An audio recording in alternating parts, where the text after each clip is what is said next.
ઇમામ હુસૈને ઈ સમયે પોતાના કાફિલાની અંદર એલાન કર્યું કે કોણ છે એવું જે આગળ વધે અને જલ્દી વધે અને મારા ભાઈ મુસ્લિમ ઇબ્ને અકીલને સમાચાર પહોંચાવે કે ઇમામ હુસૈન નકડી અને ફલા ફલા જગ્યા પાર કરી અને ફલા ફલા જગ્યાએ પહોંચી ગયા છે. કોણ છે એવું જે મારો નામો મારો પત્ર મારા ભાઈને પહોંચાવે? હઝરત કૈસ હાથ ઊંચો કર્યો, મોલા અગર આ ખિદમત માટે ગુલામને કબૂલ કરી લ્યો તો બહુ મોટી મહેરબાની થશે. ઠીક છે. ઇમામ હુસૈને નામો તહરીર કર્યો અને હઝરત કૈસને દીધું અને કીધું જલ્દી જાઓ, કૂફા જેટલું થઈ શકે જલ્દી જાઓ અને એમને ખબરદાર કરી દો, તંબીહ કરી દો, મારા ભાઈને કહી દો કે ઇમામ હુસૈન નકડી આવ્યા છે અને ફલા ફલા જગ્યા પાર કરી ચૂક્યા છે અને ફલા જગ્યાએથી મને રવાના કર્યો છે. હઝરત કૈસ આરામ કર્યા વગર ઘોડાને લગાતાર ચલાવતા રહ્યા અને ચલાવતા ચલાવતા જ્યારે કૂફા પહોંચ્યા તો કૂફાની અંદર તો જોયું કે માહોલ એકદમ બદલેલો છે. કૂફાના દરેક માર્ગ ઉપર દરેક રસ્તા ઉપર પોલીસ ઊભી છે અને આવવા જવા વાળા બધા માણસોની તફતીશ કરે છે અને ચેક કરે છે. જ્યારે હઝરત કૈસની તલાશી લેવામાં આવી તો આપના પાસેથી ઇમામ હુસૈનનો નામો નીકળ્યો.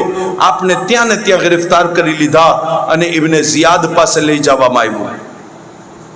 ઇબ્ને ઝિયાદે કીધું કે તને ખબર નહીં હોય કદાચ મુસ્લિમ ઇબ્ને અકીલની મૈયત સાથે તો કૂફાના બચ્ચાઓ રમતા રહ્યા છે અને તું તો એ ખાનદાનનો પણ માણસ નથી. તને હું મોકો આપું છું, તક આપું છું, ચાન્સ આપું છું. આવી જા, યઝીદની ફૌજમાં આવી જા, હુસૈન ઇબ્ને અલીને છોડી દે અને મારા ભેગી આવી જા. તું બહાદુર પણ છો, જંગજુ પણ છો, તાકાતવર પણ છો, તલવાર ચલાવવાનું હુનર પણ તારું સારું છે અને તારું નામ પણ સાંભળ્યું છે.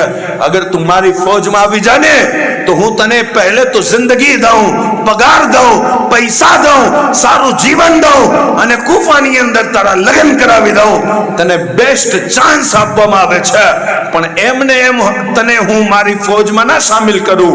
મારી ફૌજમાં સામેલ થવા માટે તારે સબૂત દેવો પડશે અને સબૂત ઈ છે કે તને હું કૂફાની દારૂલ ઇમારત ઉપર ઉભો કરું ને અને આખા કૂફાને ભેગો કરું ત્યારે તારે ઇમામ હુસૈનની બુરાઈ કરવાની અને ઇમામ હુસૈન વિશે ખરાબ વાતો કરવાની. પછી હું માનું કે તું મારો વફાદાર છે. કૈસે જોયું કોઈ રસ્તો જ નથી, કોઈ ચાન્સ જ નથી. કીધું ઠીક છે, કોઈ રસ્તો નથી, તમે જેમ કયો એમ કરવા તૈયાર છો. અલ્લાહુ અકબર. આખા કૂફાને બોલાવવામાં આવ્યું અને કહેવામાં આવ્યું કે ઇમામ હુસૈનનો આદમી પણ યઝીદી ફૌજમાં સામેલ થયો અને એની તકરીર સાંભળવી હોય તો આવી જાઓ. દારૂલ ઇમારતની છત ઉપર હઝરત કૈસને ઊભા કરવામાં આવ્યા અને આ બાજુ ઇબ્ને ઝિયાદ ઇબ્ને મરજાના છે અને કૂફાના માણસો ઊભા રહી ગયા છે અને બધાય કૂફાના માણસો સામે હઝરત કૈસ રદિયલ્લાહુ તઆલા અન્હુ કૂફાના માણસોને જોઈ અને જે તકરીર કરી નહીં તો આગળ કહું છું, મગર એક શાયરે રૂબાઈ કીધી, એવી રૂબાઈ હઝરત કૈસે પડી છે અને કૂફાના માણસોને શું કહે છે? दारेन का सुल्तान हुसैन इब्ने अली है, दारेन का सुल्तान हुसैन इब्ने अली है। ए लोगो एक बोलता कुरान हुसैन इब्ने अली है।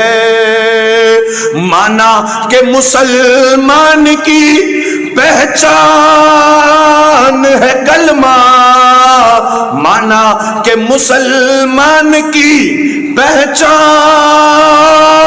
है कलमा।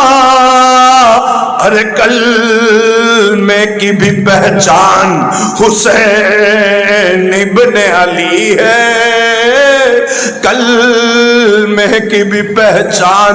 जरे कैसे जोयू કે મોત સિવાય કોઈ રસ્તો નથી તો ઇમામ હુસૈનના વખાણ સંભળાવીને મરવું કેમ પસંદ ના કરો?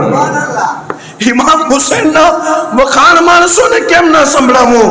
કુફાની દારૂલ ઇમારત ઉપર ચડી અને કીધું છે દુનિયાવાળાઓ સાંભળો, દુનિયાનો બહેતરીન આદમી છે, જેને રસૂલુલ્લાહ પોતાનું ખૂન કીધું છે, જેમના વિશે રસૂલુલ્લાહ કીધું કે અલીની ઓલાદ મારી ઓલાદ છે, એ દુનિયાનો બહેતર આદમી છે.